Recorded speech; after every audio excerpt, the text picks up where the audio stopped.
जय माता दी।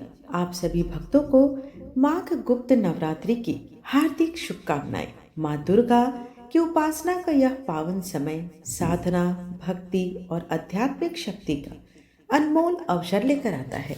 इस अवधि में साधक 9 दिनों तक मन, वचन और कर्म को पवित्र रखते हुए देवी माँ के 9 स्वरूपों की पूजा अर्चना करते हैं। माघ मास में आने वाली यह नवरात्रि गुप्त है, इसलिए इसे गुप्त नवरात्रि कही जाती है, क्योंकि इस समय की साधनाएं प्रायः गुप्त रूप से मन की शांति और सिद्धि प्राप्ति हेतु की जाती है।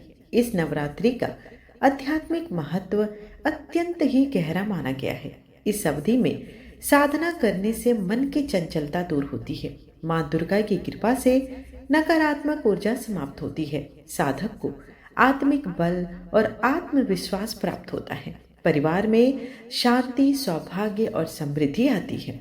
स्वास्थ्य और मानसिक संतुलन में सुधार होता है। देवी माँ के 9 रूपों का ध्यान विशेष फलदायी होता है। माघ मास के पवित्र मास में जब सूर्य की किरणों में नई ऊर्जा लेकर आती है, तब देवी माँ की साधना के ये 9 दिन भक्तों के जीवन में नवीन प्रकाश भरते हैं। माँ दुर्गा के दिव्य स्वरूप की उपासना से हम अपने जीवन के संघर्षों पर विजय प्राप्त कर सकते हैं और माँ भगवती से शक्ति, शांति और समृद्धि का आशीर्वाद पा सकते हैं। आप सभी को माघ गुप्त नवरात्रि की मंगलमय शुभकामनाएं। माँ दुर्गा की कृपा आप और आपके परिवार पर सदैव बनी रहे। आज मैं प्रारंभ कर रही हूँ श्री दुर्गा सप्तशती पाठ का अध्याय 1, जिसे प्रथम चरित्र भी कहा जाता है। दुर्गा सप्तशती देवी माँ की महिमा का दिव्य ग्रंथ है, जिसमें कुल 700 श्लोक हैं और ये चरित्र में विभाजित किया गया है।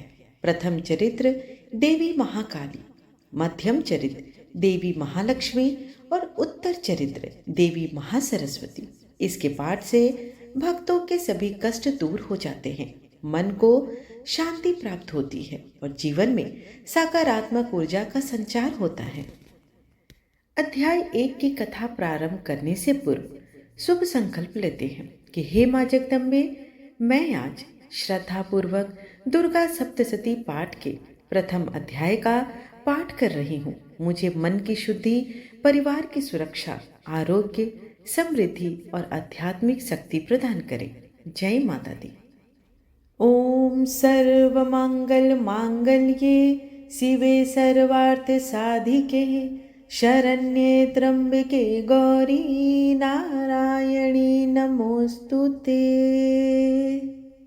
महर्षि मार्कंडे जी बोले, सूर्य के पुत्र सावर्णी की उत्पत्ति की कथा विस्तार पूर्वक कहता हूँ, सुनो। सावर्णी महामाया की कृपा से जिस प्रकार मनवंतर के स्वामी हुए, उनका भी हाल सुनो।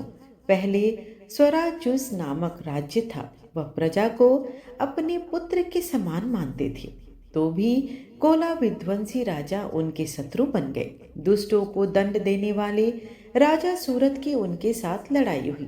कोला विध्वंसियों की संख्या में कम होने पर भी राजा सूरत युद्ध में उनसे हार गए। तब वह अपने नगर में आ गए। केवल अपने देश का राज्य ही उनके पास रह गया और वह उसी देश के राजा होकर राज्य करने लगे। किंतु उनके शत्रुओं ने उन पर वहां भी आक्रमण किया। राजा को बलहीन देखकर उसके दुष्ट मंत्रियों ने राजा की सेना और खजाना अपने अधिकार में कर लिया। राजा सूरत अपने राज्य अधिकार को हारकर शिकार खेलने के बहाने घोड़े पर सवार होकर वहां से एक भयंकर वन की ओर चले गए। उस वन में उन्होंने महर्षि मेधा का आश्रम देखा। वहां मेधा महर्षि अपने शिष्यों तथा मुनियों से सुशोभित बैठे हुए थे और वहां कितने ही हिंसक जीव परम शांति भाव से रहते थे। राजा सूरत ने महर्षि मेधा को प्रणाम किया और महर्षि ने भी उनका उचित सत्कार किया। राजा सूरत महर्षि के आश्रम में कुछ समय तक ठहरे। अपने नगर की ममता के आकर्षण से राजा अपने मन में सोचने लगे, पूर्व काल में पूर्वजों ने जिस नगर का पालन किया था, वह आज मेरे हाथ से निकल गया। मेरे दुष्ट एवं दुरात्मा मंत्री मेरे नगर की अब धर्म से रक्षा करते होंगे या नहीं।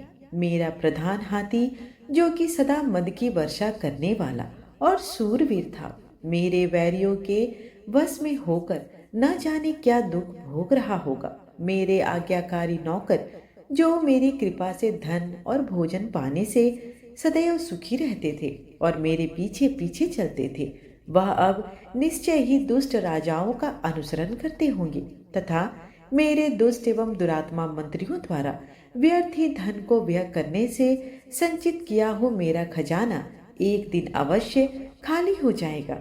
इस प्रकार की बहुत सी बातें सोचता हुआ राजा निरंतर दुखी रहने लगा। एक दिन राजा सूरत ने महर्षि मेधा के आश्रम के निकट एक वैश्य को देखा। राजा ने उससे पूछा, भाई तुम कौन हो? यहाँ तुम्हारे आने का क्या कारण है और तुम मुझे शोकग्रस्त अनमने से क्यों दिखाई देते हो? इसका क्या कारण है? राजा के यह नम्र वचन सुन वैश्य ने महाराज सूरत को प्रणाम करके कहा। वैश्य बोला, राजन, मेरा नाम समाधि है। मैंने धनियों के कुल में उत्पन्न एक वैश्य हूँ। मेरे दुष्ट स्त्री पुत्र आदिकों ने लोभ से मेरा सब धन छीन लिया है और मुझे घर से निष्कासित कर दिया है। मैं इस तरह से दुखी होकर इस वन में चला आया हूँ और यहाँ रहता हुआ मैं इस बात को भी नहीं जानता कि अब घर में इस समय सब कुशल है भी या नहीं। यहाँ मैं अपने परिवार का आचरण संबंधी कोई समाचार भी नहीं पा सकता कि वह घर में इस समय कुशल पूर्वक है या नहीं। मैं अपने पुत्रों के संबंध में यह भी नहीं जानता कि वह सदाचारी हैं या दुराचार में फंसे हुए हैं। राजा बोले, जिस धन के लोभी स्त्री पुत्रों ने तुम्हें घर से निकाल दिया, फिर भी तुम्हारा चित्त उनमें क्यों प्रेम करता है? वैश्य ने कहा, मेरे विषय में आपका ऐसा कहना ठीक है, किंतु मेरा मन इतना कठोर नहीं। यद्यपि उन्होंने धन के लोभ में पड़कर पितृ स्नेह का त्याग कर मुझे घर से निकाल दिया, फिर भी मेरे मन में उनके लिए कठोरता नहीं आती है। हे महामते, मेरा मन फिर भी उनमें क्यों फंस रहा है, इस बात को जानता भी नहीं और जान रहा भी। मेरा चित्त उनके लिए दुखी है। मैं उनके लिए लंबी लंबी सांसें ले रहा हूँ। उन लोगों में प्रेम नाम को नहीं है, फिर भी ऐसे निस्नेहियों के लिए मेरा हृदय कठोर नहीं होता। महर्षि मार्कंडे जी ने कहा, हे ब्राह्मण। इसके पश्चात महाराज सूरत और वह वैश्य दोनों महर्षि मेधा के समीप गए और उनके साथ यथा योग्य न्याय संभाषण करके दोनों ने वार्ता आरंभ की। राजा बोले, हे भगवान, मैं आपसे एक बात पूछना चाहता हूँ, कृपा कर हमें बताइए। मेरा मन अधीन नहीं, इससे मैं बहुत दुखी हूँ। राज्य धनादि की चिंता अभी तक मुझे बनी हुई है और मेरी यह ममता अज्ञानियों की तरह बढ़ती जा रही है। और यह समाधि नामक वैश्य भी अपने घर से अपमानित होकर आया है। इसके स्वजनों ने भी इसका त्याग किया है। स्वजनों से त्यागा हुआ भी यह उनसे हार्दिक प्रेम रखता है। इस तरह हम दोनों ही दुखी हैं। हे महाभाग, उन लोगों के अवगुणों को देखकर भी हम दोनों के मन में उनके लिए ममता जनित आकर्षण उत्पन्न हो रहा है। हमारे ज्ञान रहते हुए भी ऐसा क्यों है? अज्ञानी मनुष्यों की तरह हम दोनों में यह मूर्खता क्यों है? महर्षि मेधा ने कहा, विषम मार्ग का ज्ञान सब जंतुओं को है। सबों के लिए विषय पृथक पृथक होते हैं। कुछ प्राणी दिन में नहीं देखते और कुछ रात को, परंतु कई जीव ऐसे हैं जो दिन और रात दोनों में देख सकते हैं। यह सत्य है कि मनुष्यों में ज्ञान प्रधान है, किंतु केवल मनुष्य ही ज्ञान नहीं होता। पशु पक्षी आदि भी ज्ञान रखते हैं। जैसे यह पशु पक्षी ज्ञानी है, वैसे ही मनुष्यों का ज्ञान है, और जो ज्ञान मनुष्यों में वैसे ही पशु पक्षियों में भी है, तथा अन्य बातें भी दोनों में एक जैसी पाई जाती है। ज्ञान होने पर भी इन पक्षियों की ओर देखो कि अपने भूख से पीड़ित बच्चों की चोंच में कितने प्रेम से अन्न के दाने डालते हैं। हे राजन, ऐसा ही प्रेम मनुष्यों में अपनी संतान के प्रति भी पाया जाता है। लोभ के कारण अपने उपकार का बदला पाने के लिए मनुष्य पुत्रों की इच्छा करते हैं। इस प्रकार मोह के गड्ढे में गिरा करते हैं। भगवान श्री हरि की जो माया है, उसी से यह संसार मोहित हो रहा है।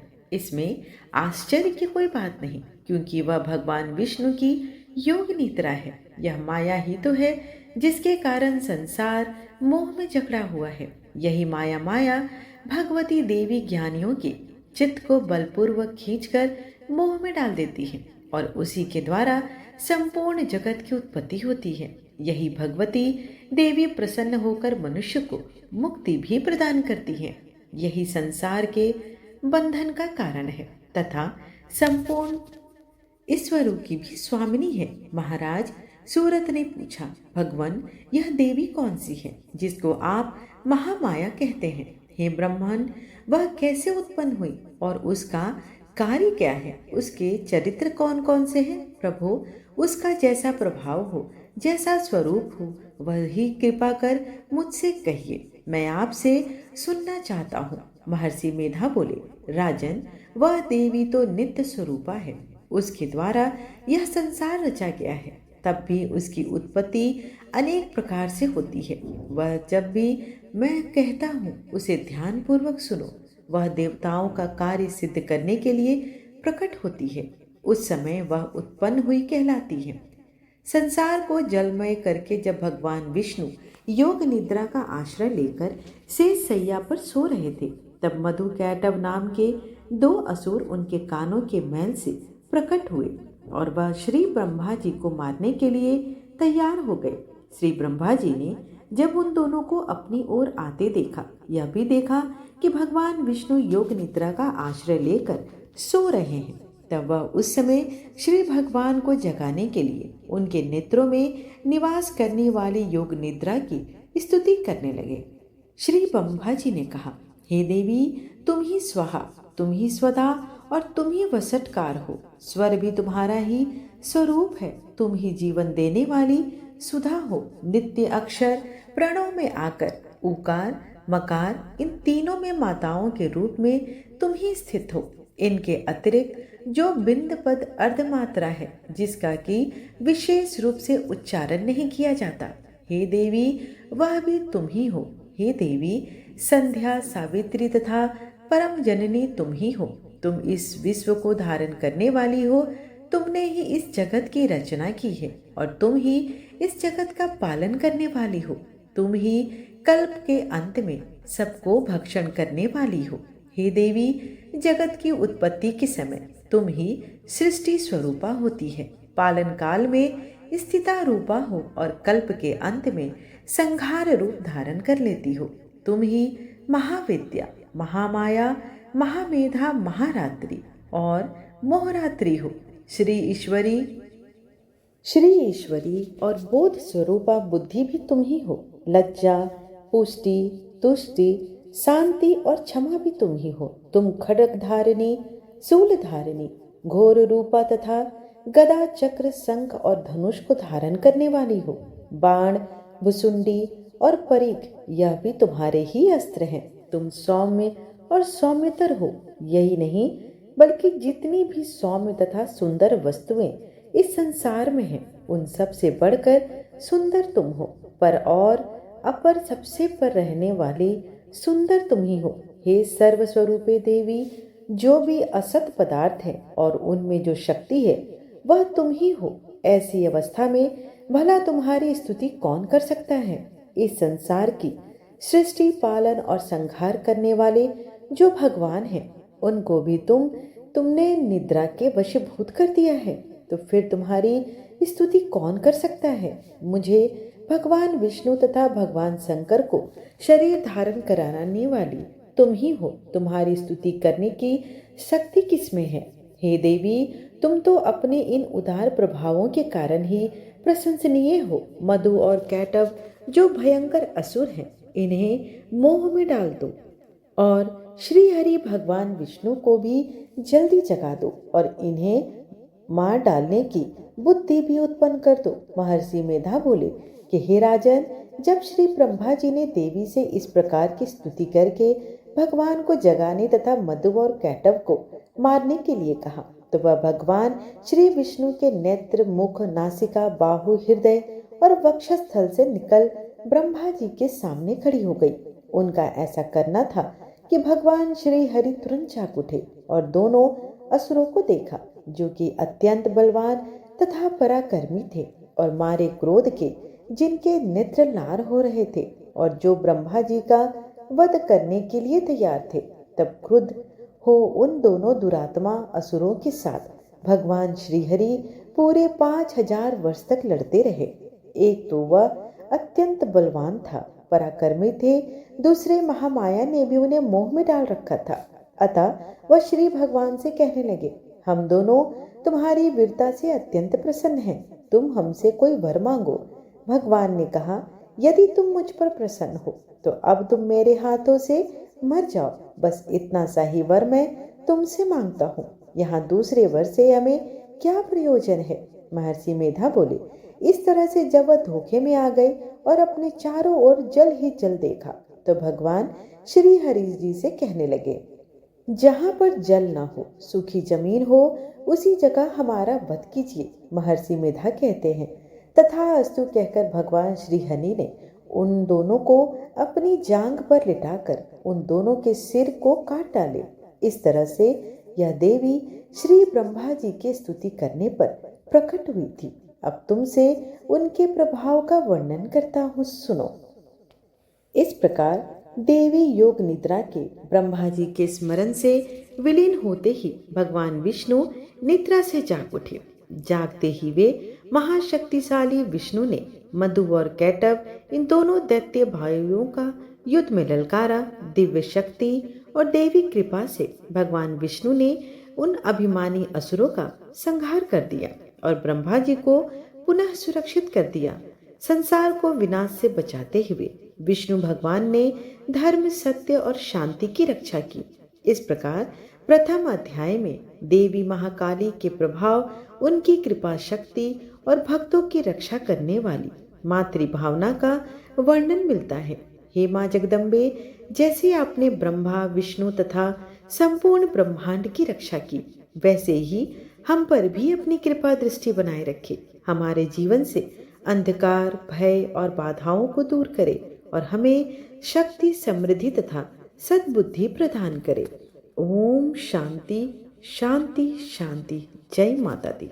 जय अम्बे गौरी मैया, जय श्यामा गौरी।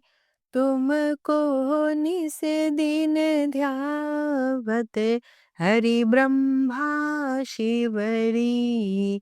जय अम्बे गौरी। मांग सिंदूर विराजत, टीको मृग मद को उज्ज्वल से दो नैना, चंद्र बदननी को। जय अम्बे गौरी। कनक समान कलेवर, रक्तांबर राजे, रक्त पुष्प गले माला, कंठन पर साजे। जय अम्बे गौरी।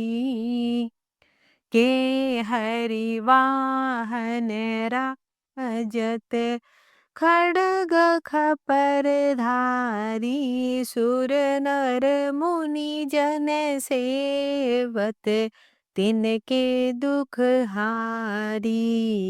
जय अम्बे गौरी। कानन कुंडल शोभित, नासाग्रे मोती, कोटिक चंद्र दिवाकर, राजत सम ज्योति। जय अम्बे गौरी। शुंभ निशुंभ विदारे, महिषासुर घाती, धूम्र विलोचन नैना, निस दिन मदमाती। जय अम्बे गौरी।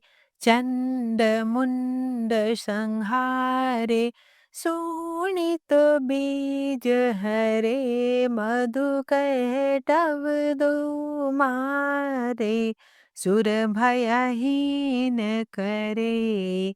ओम जय अम्बे गौरी ब्रह्मानी रुद्रानी तुम कमला रानी आगम निगम बखानी तुम शिव पटरानी 64 योगिनी गावत नृत्य करत भैरव बाजत ताल मृदंगा अरु बाजत डमरू जय अम्बे गौरी तुम ही जग की माता तुम ही हो भरता भक्तन की दुख हरता सुख संपत्ति करता जय अम्बे गौरी भुजाचार अति शोभित वर मुद्राधारी मनवांछित फल पावत सेवत नर नारी जय अम्बे गौरी कंचन थाल विराजत अगर कपूर बाती श्रीमाल के तुम्हें राजत कोटि रतन ज्योति जय अम्बे गौरी मैया जय श्यामा गौरी श्री अम्बे जी की आरती जो कोई नर गावे कहत शिवानंद स्वामी सुख संपत्ति पावे जय अम्बे गौरी मैया जय श्यामा गौरी त्वमेव माता च पिता त्वमेव त्वमेव बन्धु च सखा त्वमेव त्वमेव विद्या द्रविडं त्वमेव त्वमेव सर्वं मम देव देव आरतीं समर्पयामि दुर्गा दिव्यै नमो नमः। आशा करती हूँ कि आज की कथा आपको अच्छी लगी हो। वीडियो पसंद आए तो चैनल को लाइक शेयर एंड सब्सक्राइब करना बिल्कुल ना भूलें। धन्यवाद।